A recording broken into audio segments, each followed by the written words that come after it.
Okay, we have begun recording. And with that, it's 12:03, so I'm going to go ahead and get started.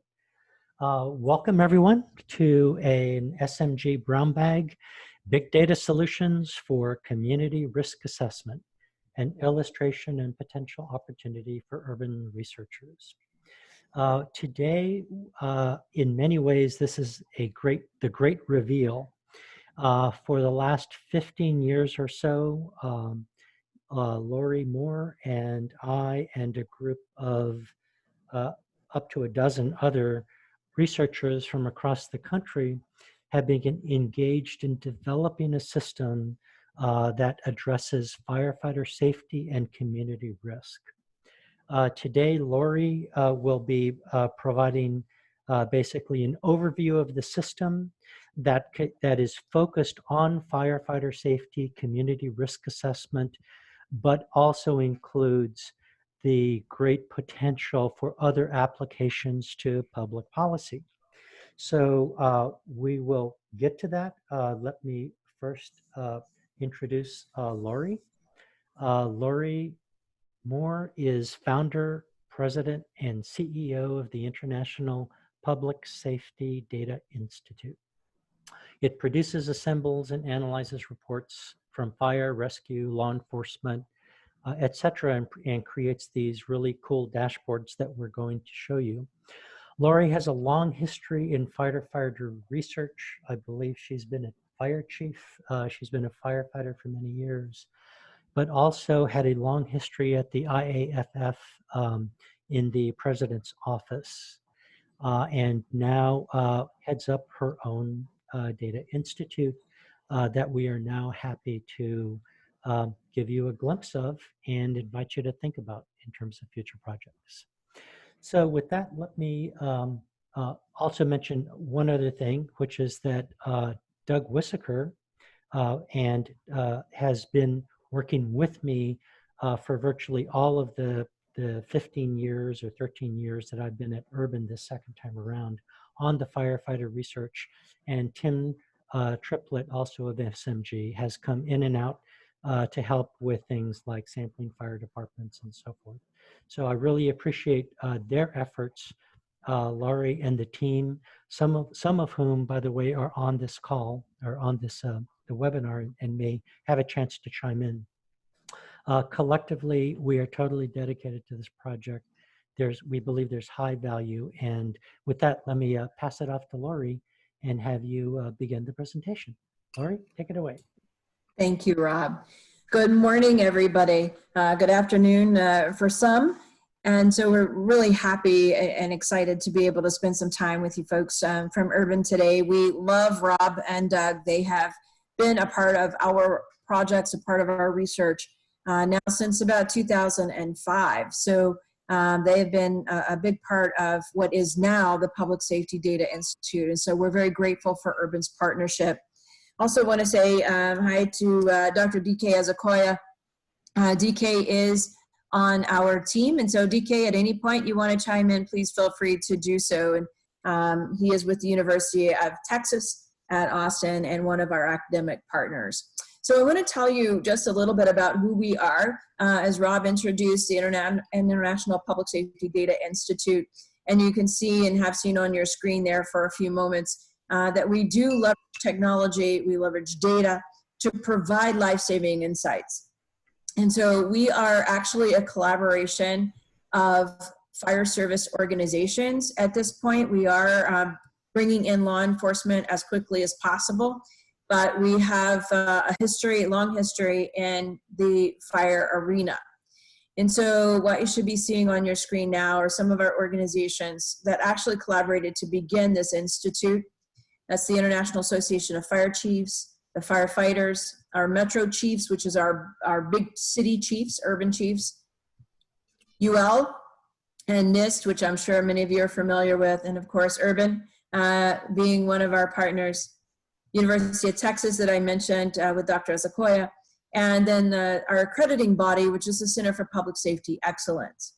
So these are really the organizations that came together. We stood up this 501c3 nonprofit to really carry forward the work that our team has been building for many years. So even so we have been only a new institute for about 2 years, we'll be 2 years old in July, we've actually been together since 2005. So now going on 15 years as a research team. And so it's exciting to us to be able to stand up something for our projects, to house our projects, and now to share them with you. As you can see now on your screen, we have several supporting partners, many of these from the fire service, of course. We do a lot of work in the arena of firefighter cancer. And so that interests any of you, that is something that we do have a lot of data background.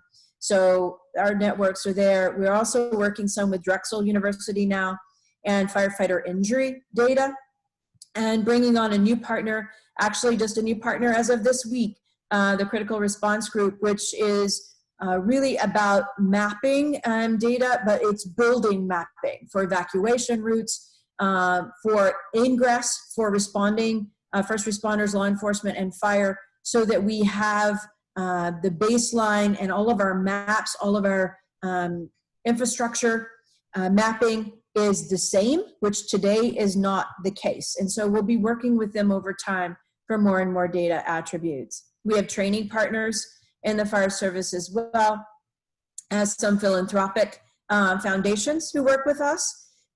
Social Justice Foundation is out of Arizona, do a lot of work in emergency medical services, and our all-important federal government partners. And this is where I think a lot of your interest will lie, because we are primarily funded by the Department of Homeland Security, our FEMA Assistance to Firefighters grants. In fact, our projects over the past 15 years have been funded to the tune of about $23 million from Homeland Security. There is value they see in the data that we are assimilating and that we are leveraging to tell the story at the local level, as well as the state and national level. We also have several projects going with the Centers for Disease Control. We are tracking firefighter gear. So firefighter PPE, you all are familiar with that term, I'm sure. Personal protective equipment is a huge deal, and particularly, it has been for years, but now with COVID-19 for a very different reason. So we do have two projects going with CDC right now. One is gear tracking, looking at how many times firefighters wash their gear, how many times it actually sees fire, the impact on the gear itself, the material, things like that that offer that protection and its integrity over time. So there's we are gathering data from the field for that project. We also have a COVID-19 project where we are using, and I'll tell you more about our exposure tracker, but we're using our exposure tracker app to gather data from individual firefighters about their COVID-19 exposures. That information is being transferred to the CDC to monitor firefighter exposure and again, their PPE tracking and burn rates for PPE. We also work directly with NIOSH under the CDC. So in NIOSH, we have been selected as an institute to build the new National Firefighter Cancer Registry. So you may be familiar that each state has a cancer registry, but the problem is that as firefighters have cancer, and it's one of the #1 things that kills firefighters, the state registries do not collect information on occupation. So we cannot gather the data or research from those state cancer registries. So in 2018, we passed legislation in the fire service, passed legislation signed by President Trump, that we would build a national firefighter cancer registry. And so we have been selected by NIOSH to in fact build that registry and begin amassing that data, as well as connecting with other data sources for exposure, for the incident reporting of when these firefighters are on scene, all of the different things they're exposed to. And so these are active projects that we have to date, but I thought you would be interested in hearing about some of that. Perhaps you'll have questions as we go along. I want to go over now and tell you about our two main projects that you're going to see today. So just a little bit of an overview from the website, and then we'll go live. First of all, you're going to be seeing Fire Cares, and I know Rob has told you about that many times. Fire Cares is what we call the Community Assessment Response Evaluation System. Every fire department in the US has a fire cares page. In other words, we have amassed data and layered that data in a massive geographic database so that it can be mined for various information and purposes. And again, every fire department, whether it's career, volunteer, combination, whatever it may be, everyone has a page. Now, we assembled as much data as we could from national data layers and different data assets, and have built this. Everyone's page is not as great as the other, however, because what we have learned over time is that local fire department data is very diverse, and it's not that great, even though there's been a method for entering fire department data for years. In fact, since 1976, we've had a national incident record system at the federal government, at the U.S. Fire Administration. But firefighters are not great at putting in data. In fact, they don't want to do it. And so they'll put in just about anything to get, say they did it and move on.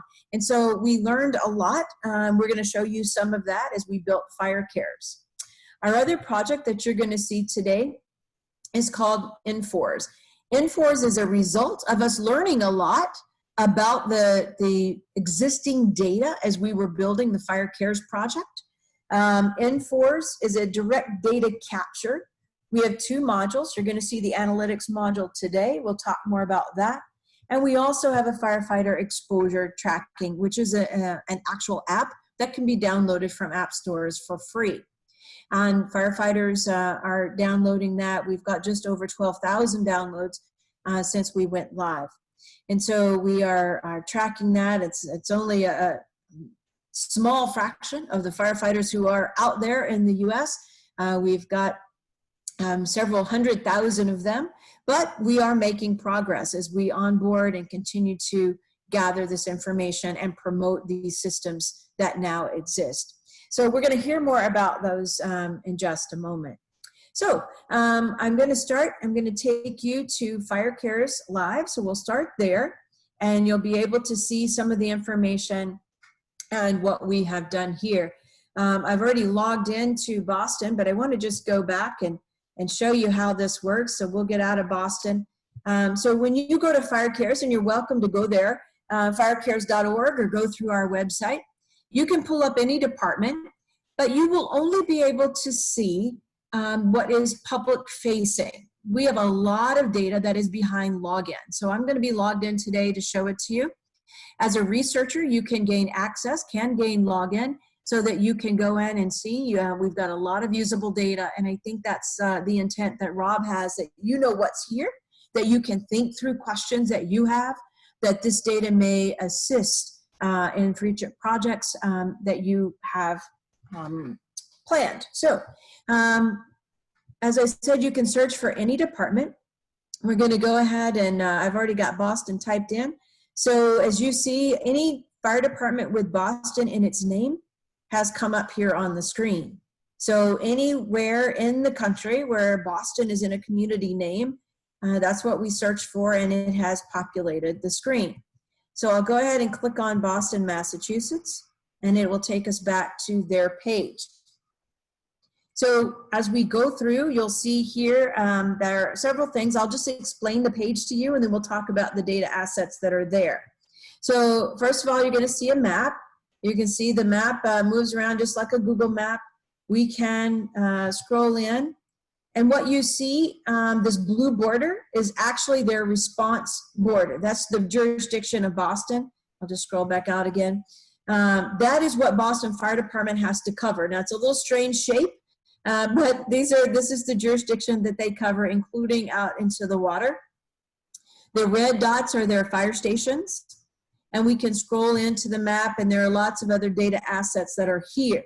We're going to show you more in the map in just a moment, because I want to explain to you first the 3 scores that we calculate for every fire department. The first score you're going to see is just under the map. It's their community risk score, or risk assessment score. This score is not as precise as we would like it to be because of the data that I mentioned to you earlier, and the lack of quality in some of that existing national fire data. But we have taken that, we've geocoded it, we have coupled that with a lot of census information. Our team at NIST, our partners at NIST actually are responsible for this particular metric. So this is based on a regression model where they have built in all of the risk variables and done calculations, and then we put them in quartiles to be able to look at high, medium, and low risk and make some judgments on their fire risk, their risk of fire spread should a fire occur, and their risk of death and injury from that fire and fire spread. And so these scores, and you can see some of the information here on your screen. I'll just highlight it for you and what each of those quartiles mean. So looking at their risk data here, you can see that Boston is a high risk fire community with a low risk for fire spread, but a medium risk for death and injury. If we look up, I can also, in this little orange block up here on the right, I can actually just look at low hazard structures. So we have in the map, and I'll show it to you in a moment, we have a data set with all of the parcel information, all the built environment in the US. And so now I'm filtering on low hazard. And low hazard for us is a single family dwelling, 2,000 square foot, with no detached or no attachment like a garage, for example. And so these are single family, and look at what happened to their risk scores now. They've gone to a medium risk for fire, but a high risk for fire spread.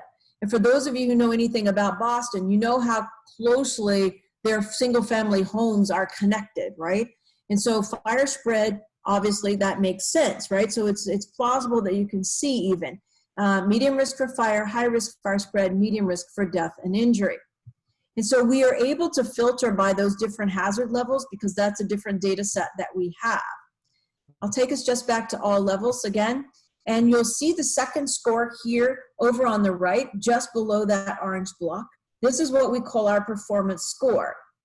Our friends at University of Texas and UL are responsible for this score, and they have done the modeling here. Now, we use a lot of both science and then building in the data that we have, plus the science that we've done and some experiments in the field to do this score.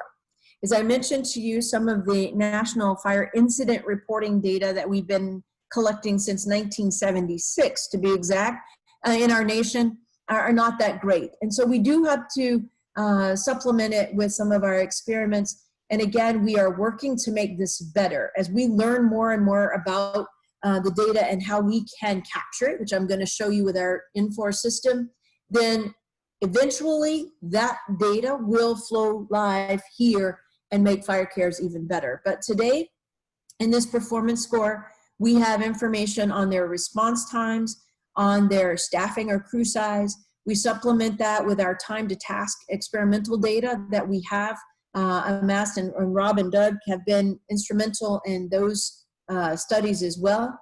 But we can show you where all of that data sits. But we use that then to calculate their performance score. In other words, how well are they deploying resources, right?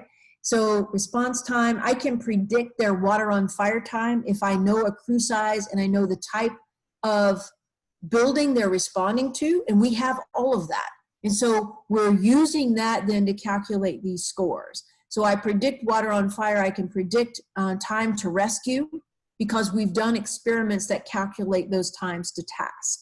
And so we couple the response time, the building type here, with the experimental data that we have collected in our own experiments, and that's how we get to this performance score. Now this is on a green, yellow, red indicator, much like if you've been to a Redfin or Zillow, you know you've got little gauges, and so we use the gauges here to tell us, and you can see that Boston here is falling in that medium quartile. Well, the numbers here are indicators of a time differential. In other words, if they were they're comparing to their best self. We know what they should be doing because we have industry standard data. So we have in our industry standards, if you've heard of National Fire Protection Association, or you might know it as NFPA, in those standards, we have some performance metrics or benchmarks. And so if we compare what their data tell us to those benchmarks, that's where this time differential comes in. And so they are 89 seconds off where they should be in their best performance, if that's making sense to you. They are also compared to other departments in the same risk category. And so this 5 that you see here on the gauge and the 213 on the gauge are other departments that have the same risk profile as Boston. And so there are departments that are doing much better than them. There are departments that are doing much worse. That's Detroit, by the way. And so we can see Boston compared to its like departments is falling in that medium quartile. So I hope that I explained that. Maybe you can have some questions later. The third score is just under the performance score, and that's what we call our safe grade. So this is actually a comparison of the other 2 scores. In other words, if we ask the question, how well does Boston Fire Department deploy resources to match their risk environment? In other words, you see their risk environment for fire. How well does the fire department deploy resources to match that risk? Because if we match well, then we know that we are far less vulnerable to firefighter injury and death, civilian injury and death, and property loss. So those are our 3 outcome variables. And so we look at that with this performance score and their risk, and we say, how well are they matching resources to that risk environment? And using some of our comparison there, we are able to determine a safe grade. So even with their high risk, Boston deploys in such a way that they are actually matching very well. So they come in that, again, we're doing quartiles because we don't have the great precision that we would like because of the data quality that we've discussed already. But we can put them in quartiles, and we can say that if we compare their performance score to their community risk assessment, then they are actually doing well matching their resources deployed to their risk environment. If I were to show you high rise, this might even make more sense. So this is high hazard environment. I want you to look. They are high risk, low risk of fire spread, but high risk of death and injury. These are your low frequency, high consequence events. And so in that, look how well they are performing, first of all, in that same environment. So Boston deploys a lot of resources on, say, a high-rise fire. They send a lot. And so they're matching very well the industry standard and their performance metric and that benchmark, okay? And so given that, then, they have a good risk score. So it's really their capability to do well at that high hazard level that's driving that score. But just to give you a little example of what you can drill down to here. All right, let's talk about some of the other data assets in fire cares. I'm going to take you into the map a little bit, and you'll see some other things begin to appear. So now you should see some red dots around each fire station. This is their first due area, right? So that's the area where that, if a call comes in, an address in that area around that station, it is expected that the assets in that station, the fire truck, the ambulance, the fire engine, whatever it is, that they would arrive first, right? So that's why we call it a first due area around that fire station. So those assets actually play out, and I'll show you how in just a moment. We'll drill in some more, and you're going to see some other things appear. You see building footprints. We see some green dots. Those green dots are hydrants. Those are fire hydrants. And so that matters, right? They have to be able to get to water. And so that matters. So there's another data layer. I can also go here, and I can actually turn on our parcel layer. So let's turn on the parcels, and you'll see them load. And so you'll see here some of the color coding. Remember I mentioned to you that we had low, medium, and high hazard structures. Well, each of those have a definition under our NFPA standards. So single family dwelling, those sorts of things, and there's some other things that fall into that low hazard category. Medium hazard would be more like a strip mall, 3-story garden apartments, things like that. And then your high hazard is going to be your hospitals, your major universities, things of that level, high-rise buildings, commercial properties. And so we have color-coded these. And if you just scroll across and pull up some of the assets here, if I click on that building, then it's going to tell me about that building. So it's actually a 7-story, it's got 131 units, but it is obviously a sprinkled facility. It was built, it's a brand, relatively new from a fire standard capability. So we can click on any of these and be able to get more information.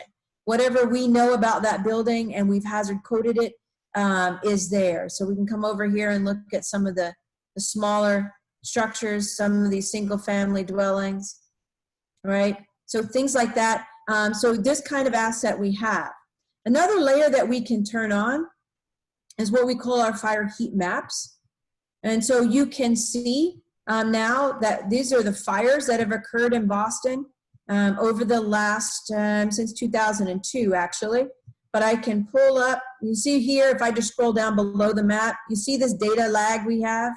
So 2013 to 2014, we hardly have any data at all. And that's because, first of all, Boston probably didn't submit it to the state and the nation. But you can see what I say when I say to you, we've got some data problems, but we can use and make use of what we do have. So this is how you can actually click and we can scroll across and just pull up fires for certain years. If we want to, I could pull up, various days of the week if we wanted to. So you can search using the tool to find different aspects. So you can still see the green shading. I'll turn the parcels off and you'll see where the green shading is. Some of the fires, so we've selected just the last 2 years of data. All right, let me show you the station level. So let me just scroll down. I'm sorry, I'm moving fast. Let me take that back. I didn't mean to make anybody dizzy. So let's go here. You can see some of the information about Boston, its population. Right now, we're still living on 2010 until 2020 comes out, and then everything will get updated, unless we have picked up a local population that's better. Here are your annual structure fires. And this is, again, an indication. We have just finished geocoding 2017 data and 2018 data. So the problem is at the national level, when we get it, we have to geocode it in order to load it. So these 2 years are being added even as we speak. And so we'll have up to 2018, but that's still almost 2 years old, right? And so we had to do something different. I'm setting this up so I want you to understand why we built the N4 system and what is there. So we have a lot of data assets here. Here's your built environment. So we have the structure count at the low level, medium, right, high. So I know exactly how many of those structures are in Boston, where they're located. We can see their annual fires. Now, this is not total calls. These are actual structure fires. But another thing that we have learned about the data is that, again, I told you firefighters are not great with data entry. So they will, in our records management systems, firefighters are supposed to record any fire activity. But if they do that, then they have to fill out a second module. And being that they don't want to do data anyway, they will often code it to what we call an object of origin. So if they have a cooking fire, for example, they will often say it was object of origin, it was food on the stove, there was no real structure fire. And so given that, they don't complete a fire module. So those fires don't actually show up here. So Boston actually has well over 3,000 fires a year, but if it's not a true, full involvement conflagration, it's not showing up here. So it appears that they don't have that many when they actually do. And so this is some of the data things that we've learned. So we have all that data, but what we use in fire cares here are those that were actually coded fires. We do have all their station locations. I can just click on Engine 4, and you're going to see now just Engine 4's page come up. And so we have, remember that first due area I told you about, right? So it's there. We also know what rides out of this station. So I have an engine here, a ladder truck that rides with 4 people, and a chief that has 2 people. And so we have these assets, and we know if they have actual EMS capability, if they had, clicked here, which they don't in this station. So in a disaster, one of the things that FEMA does with fire cares is have a look at assets, right? All of these stations, these are mobile assets that can be used in disasters. And so this kind of data is available, it's usable in different kinds of circumstances. So you can begin to sort of brainstorm what we have here. One of the other things I can do is that I can actually turn on that parcel map or that fire heat map, you know, in this jurisdiction. So clearly a busy fire area in this particular jurisdiction. All right, we're gonna go back to the main page. I'm gonna show you one last thing and then we're gonna move over to N4s. So let me go back to the map. The last thing that I'll show you in fire cares is that we can turn on something called an effective response force. Remember I told you about how they match resources to risk, right? So this actually gives you a bit more analytics on that. So what we call in the fire service an effective response force is how well they can gather to meet those needs. So we have a couple of things here. In the low hazard environment, our industry standards is they assemble 15 firefighters in 8 minutes. So Boston can do that, and this tells you how many parcels are low hazard and how many they can reach with 15 firefighters in 8 minutes. This is the percentage. So they can hit 76, almost 77% of their low hazard structures. They can assemble 15 firefighters in 8 minutes, should they have a fire there. Medium is even better. So that's 27 firefighters in 8 minutes. And then their high hazard, remember, they're pretty good. And so 80% coverage here with 38 firefighters in 10 minutes, which is our industry standard. So these are the metrics that our performance score measures them against. So I wanted you just to see that we can actually help them visualize their capability within their response area. Okay, so with that, if you have questions, write them down. We're going to do that in just a few minutes, but now I want to show you what we have developed because of the data challenges that I just told you about. Now, there's a lot of assets in fire cares. All of our background, not just what I showed you, but all of our models have a lot of census information. We use census blocks, census tracts, socioeconomic information, ethnicity, all of those things are there because many of those things contribute to the risk of fire. So that risk calculation has a lot of data assets behind it. So I just want you to remember that, think about that. So now, because we had such a challenge with the fire side of the house for data, we knew we had to do something different. And that's when we developed what we call our National Fire Operations Reporting System, or N4s. And so N4s is a live data capture.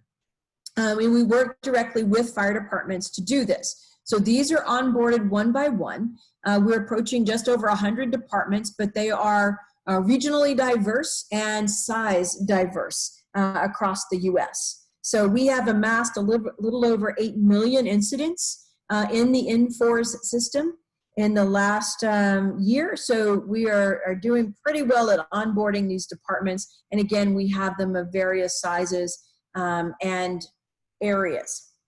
So I'm going to show you today Richmond, Virginia. So this is what we call Richmond's control center. And in their control center, you can see that we have yesterday's recap. We can see their actual fire and EMS. We do some benchmarking for them. So they want to know how well they're doing on those 3 attributes: alarm answering, processing, turnout time. And so you get this little green, yellow, red indicator for each of those to see whether they missed it or hit their benchmarks. And you can see turnout time is a little bit slow in a lot of these, right? So these are actually live incidents that I can pull up those reports, and I'll show you what one of those look like in just a moment. The other thing we do for them live is to give them their trends. And so I can see yesterday, B shift was working, and this is yesterday for B shift. Truck 2 had 14 responses, their total commitment time, and their turnout times for EMS calls or fire calls. So engine 11, 13, you can see what's happening with the trend. So every day they are able to monitor all of their resources for trend, commitment time, and so it helps them for planning purposes within the department. So today I'll show you that we are live. A-Shift is working, and we do a lot of enrichments for them. So you're thinking, why would you have the weather here? Well, weather is one of those enrichments because weather drives call volume, whether it is extreme heat, storms, extreme cold, ice, whatever it may be, that often drives call volume in our different locations, right? And so weather matters. So we have now enriched, and we do about 6 different enrichments, including census, including the social vulnerability index, which I'll show you. All of these different enrichments we do with these individual departments. So now I want to show you into one of their dashboards, so this will make more sense for you. So they can have as many users as they want. They can build as many dashboards, and we really try to teach these departments to fish, so to speak. We don't want to have to be like a software vendor coming in and building everything for them. We teach them how to use this tool and build their own. So you can see in this particular workspace, this individual has built several different dashboards. So a battalion is an area for them in their city. And so they have several different battalions. This is a battalion 3 map. AVL is their automatic vehicle locators. So we link live to them so we know where their vehicles are, where they're responding, how far they're responding on each call. We have, as I mentioned to you, and I'm sure you're all familiar with the SVI, that's part of the American Community Survey. So we actually load that data, and we're able to show them where their vulnerable populations are, because that matters. So we overlay their call volume with their vulnerable populations and the SVI details, and you'll see everything that we do here from their household composition, minority languages, all of those different assets are overlaid with their call volume. So you can see here just incident count overlaid with on this particular chloropleth. So again, think through what is it that you have as a question, right? What project can you theorize that we could do? And then of course, all of the different assets are here. We've also, for most of our departments, we taught them how to build a COVID-19 dashboard. So I could even show you that and break it down by these same attributes. So we can see the adverse impact based on ethnicity, based on socioeconomics, all sorts of things like that. So we do pull in the SVI details to our departments as well. So I'm just going to take us back to the workspaces, go back in and show you an operational dashboard.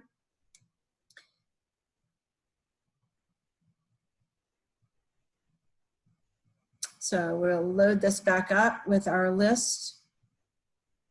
And let me just show you, we'll have a look at this response dashboard here.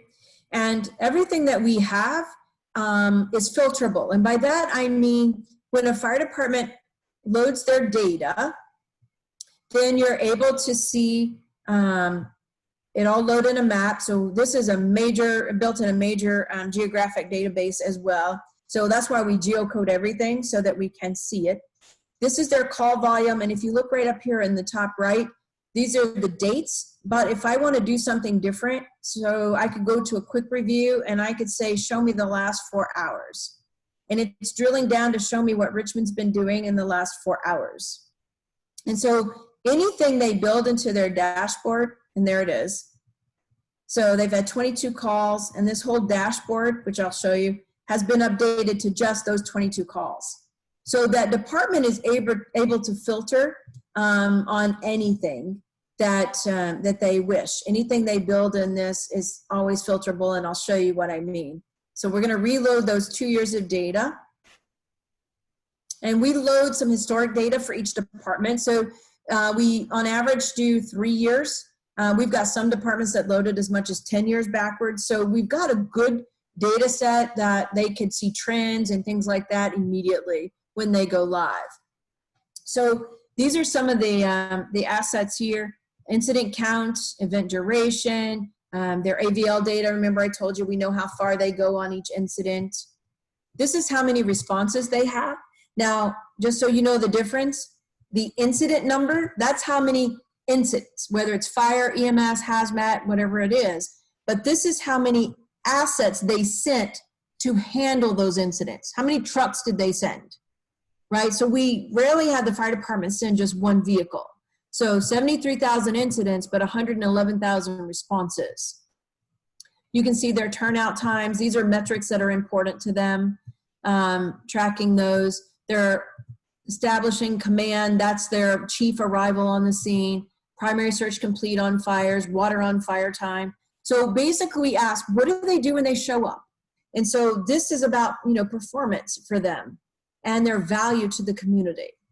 We can also look at various assets like how many calls, these are their different trucks down here. So this is engine number 5. It's their busiest unit. And you can see what type of calls they have. And so I can just click on, what if I want to see just engine 5 structure fires? I can click on that. We're going to go up and apply that filter the first time. This is what I told you about filtering. And it's going to mine and just show us engine 5 structure fires filtered out. And so it's mining it. There they are, 682 of them. Look at the event duration, much longer now than the one that we just saw with the department overall, right? And so I can filter by anything in the dashboard. I'm going to show you one other thing down below because I know we're running out of time and I do want to have some time for you to ask some questions. Some of the other things that we can do, this is their department overall, right? So they are a 67% EMS department. There's their fire alarms, accidents, utilities, on and on. So this is whatever comes through their computer-aided dispatch system. So it's all there. I can click on any of those and it would update the whole dashboard for me. So I can drill down. This is what I wanted to show you. So you saw they're a 67% EMS department. This particular widget here, this visualization bar graph, shows us their busiest first due. Now you remember the first due areas I showed you in fire cares was around the station, right? It's where it's anticipated they would be first to arrive. Well, if you look at Station 11's first due area, it's almost 2,000 calls, right? Greater than the next. Well, it is actually well over 2,000 calls. Why? Why are they so different when I just showed you up above engine 5 was their busiest unit? So how can that be that Station 5 is not the busiest? Well, let's click on this. We're going to filter and I'm going to show you why Station 11 is so much busier than the rest of the community. So we're going to go back to our little ring graph here. You remember that as a whole, oh, it's still filtering. There it goes. Okay. As a whole, they're a 67% EMS department. Look at what happens in Station 11's territory. They're almost 80% EMS. Well, emergency medical services, very high. In most of our fire departments, that's their top response, right, or to medical events. But this tells the story because they are a good bit busier in Station 11's first due area for EMS.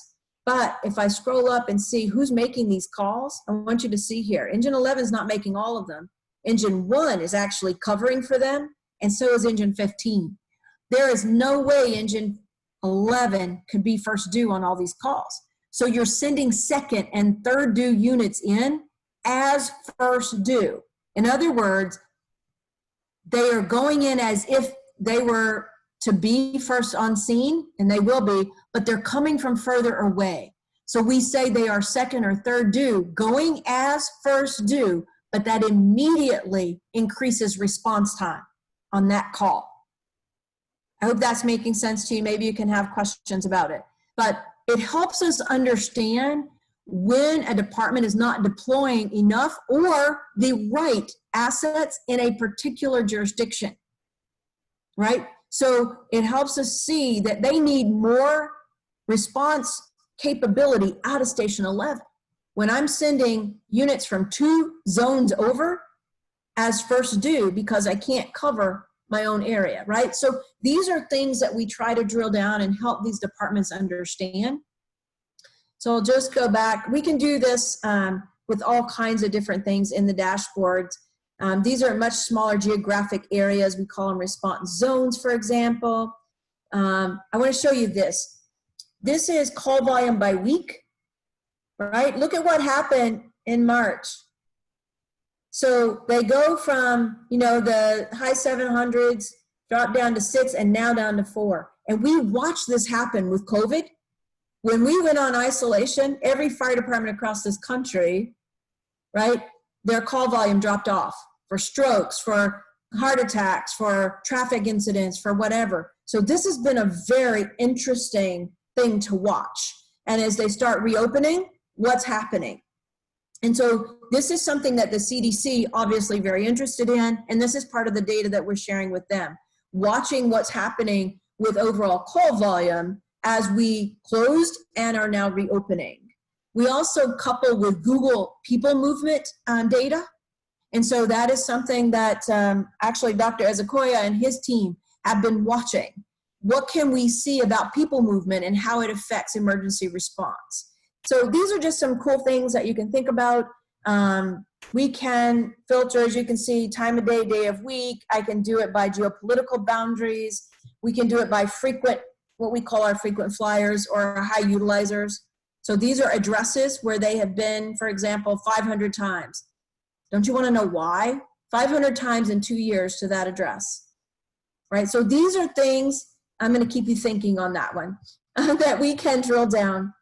And then finally, we can search this. So any of our dashboards are searchable. So for example, if I want to search for overdose, we could search Richmond data. We're looking at 2 years. Remember, that's what we loaded. Richmond data for overdose for 2 years. So it's going to mine those 2 years of data and tell us if we've had overdoses, and yes, they have. Now, I don't know they're all opioids, but I've got 1,800 of them, and if I look at how they're clustered, you know, what's the likelihood that that's opioid involvement, right? So you can see if I scroll across, there's 44 there, 49, right? So we can anticipate that that might well be, you know, opioids. And so things like that that we're able to search. You could do it for homelessness. You could do it for, you know, domestic violence. That's been one the CDC has asked us to look for. And so things like that, we're able to look at call type, where it's happening, things like that, just by searching in the data set.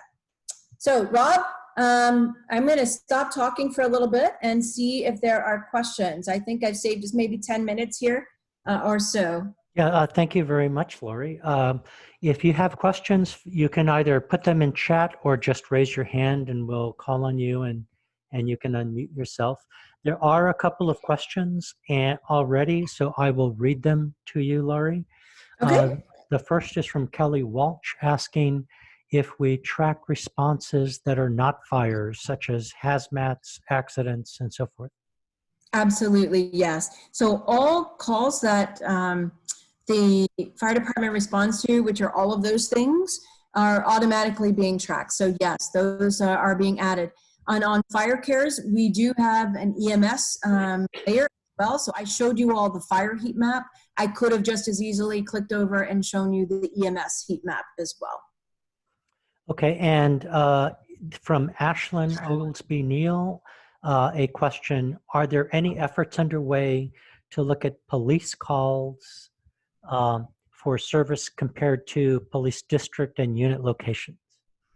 We would love to do that. So we've been working with the Department of Justice and the COPS grants to try to move forward with some funding to allow us to do that. They are aware of this dashboard capability. So they are looking into that, but we have not yet secured funding to be able to make that happen.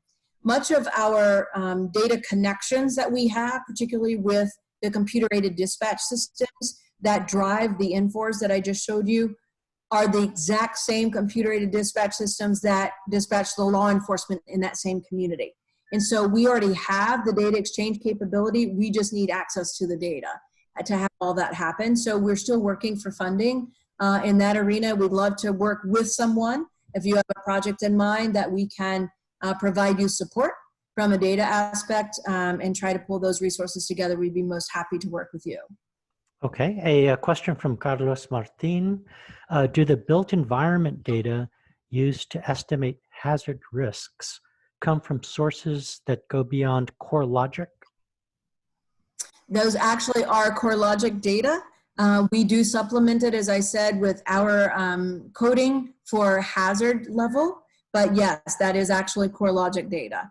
And so we are working with other folks like UL to add sprinkler information for buildings, adding some other assets, but we do go in and hazard code. That's our own code.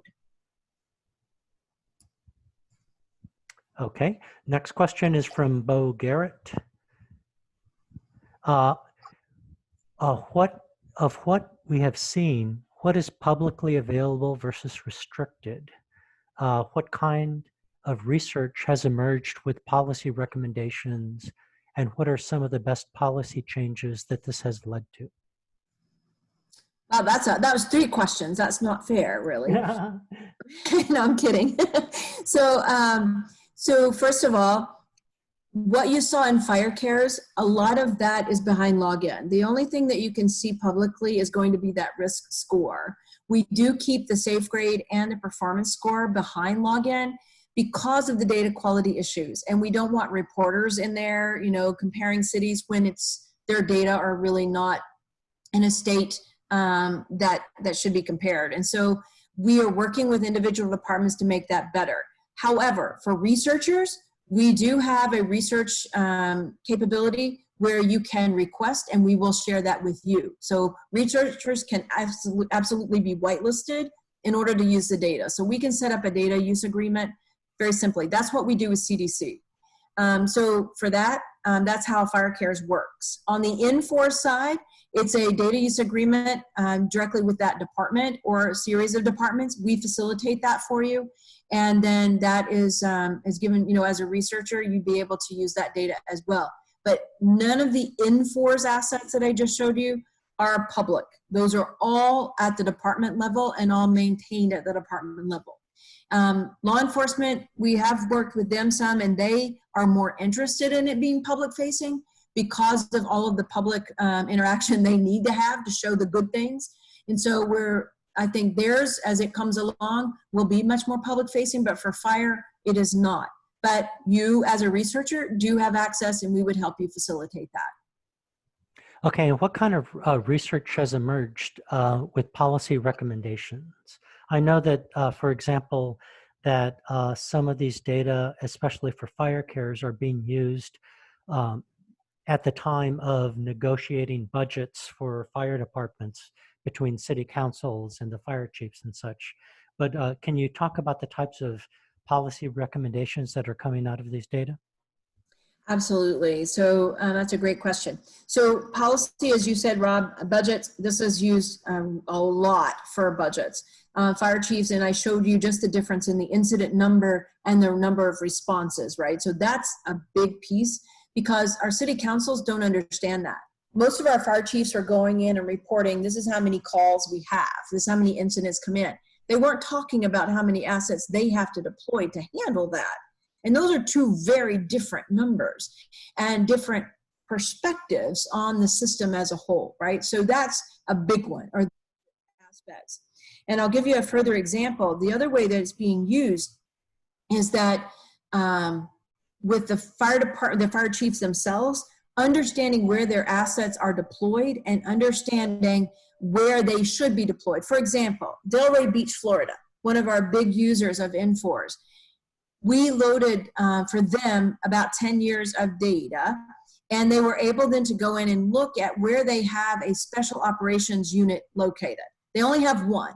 When you have a heavy rescue, typically in a fire department, you will only have 1 or 2. These are massive rescue vehicles that are equipped for, anything.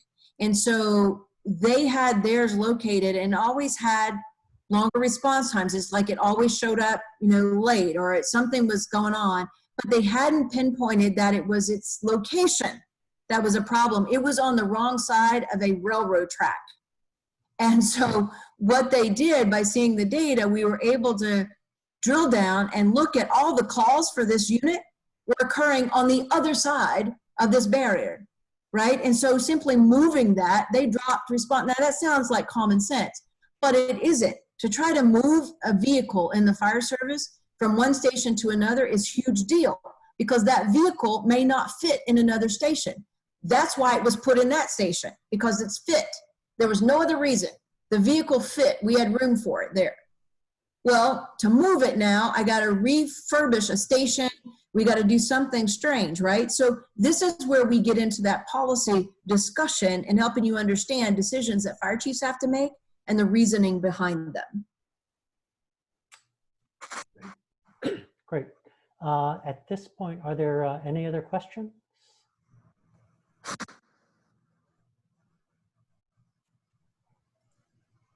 It doesn't appear that there are. I see no hands raised and no additional questions. Any final thoughts, Lori? No, Rob, I'll just wrap it up and thank you guys again for the opportunity, for the time. So I hope you have questions. Think about them. Understand, think through the data that you've seen. This will be a recording again that Rob can share. Feel free to go and look at the website. Check out the exposure module. That's why I wanted to leave it on your screen last. You can even go, if you want to look at it, download it and have a look. We're happy for you to do that.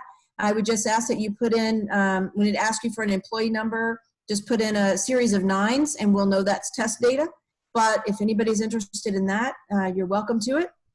So welcome questions. We welcome you as partners. Let me know if we can give you assistance in any of your projects. So Rob, thank you so much for the opportunity. Oh, thank you. I hope that my research colleagues at Urban see the potential for some really important analyses, certainly as it relates to structural racism, social determinants of health, and so forth, that could be leveraged with the data visualization and the addition of layers that may not currently exist but can easily be added. So thank you everyone for participating, and we'll talk to you later. Bye everyone. Thanks, Rob. Okay, bye.